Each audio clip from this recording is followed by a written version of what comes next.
আজ নতুন আলু দিয়ে পাঙ্কাশ মাছের ঝোল রান্না করা দেখাবো। চলুন রেসিপিতে চলে যাই। আমি তেল দিয়ে দিব।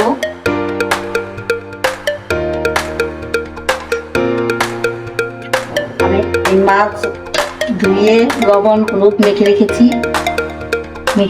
এখন তেলটা গরম হলে আমি এই মাছ দিয়ে দিব। দেখতে পাচ্ছেন মাছ তেলের মধ্যে দিয়ে দিব।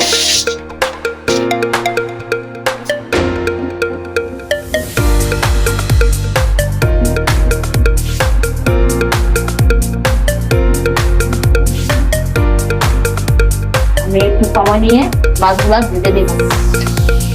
আমি এখন মাছগুলো দিয়ে দিব।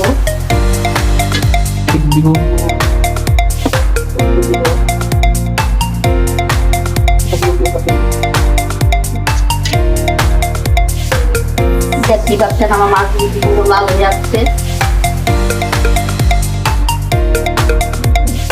লাল হয়ে গেছে, আর একটু ভাজা হবে। আমার মাছগুলো ভাজা হয়ে গেছে, দেখতে পাচ্ছেন লাল হয়ে গেছে। আমি এখন এগুলো তুলতে দেব।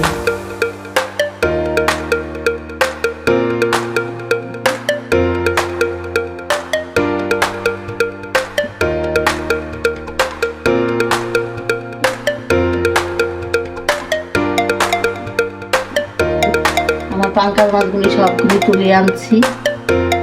দেখতে পাচ্ছেন কি সুন্দর ভাজা ভাজা হয়ে গেছে। আমি এখন চুলাটা অন করে নেব। আমি তেল দিয়ে দিব, আলু দিয়ে দিব।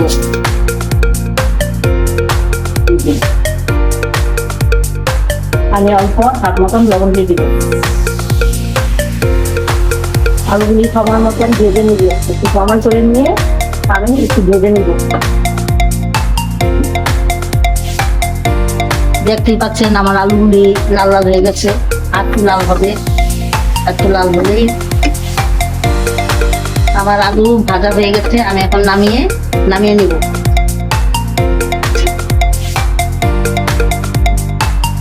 আলুগুলি নামিয়ে নিয়েছি। তেলটা আমি দিয়ে দিব।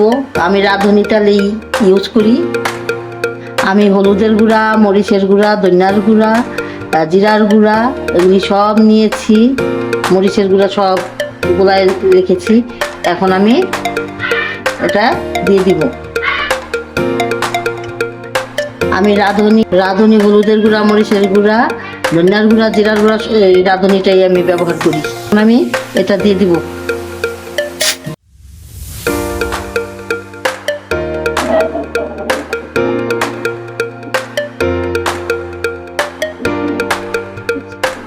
দেখতেই পাচ্ছেন আমার মশলাগুলি কষানো হয়ে গেছে।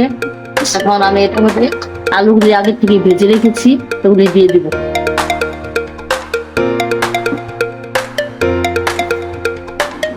আমি জল দিয়ে দিব।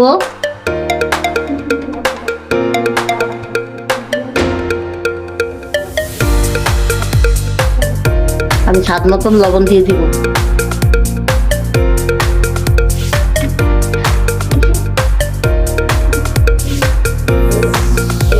আগে থেকে আমি মাছ ভেজে রেখেছি, এই মাছগুলো আমি দিয়ে দিব। দেখতেই পাচ্ছেন চোখটা বলক এসে পড়েছে।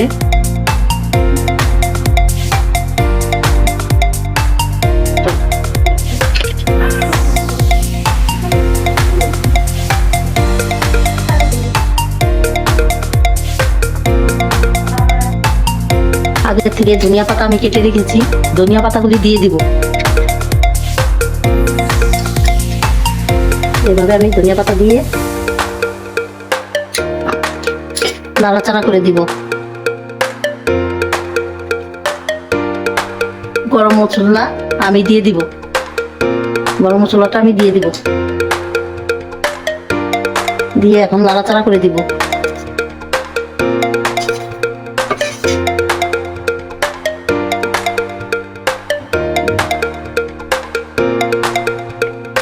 পাকা গৃহিণী চ্যানেলে যদি রান্না ভালো লেগে থাকে তাহলে লাইক করে কমেন্টে সাবস্ক্রাইব করবেন।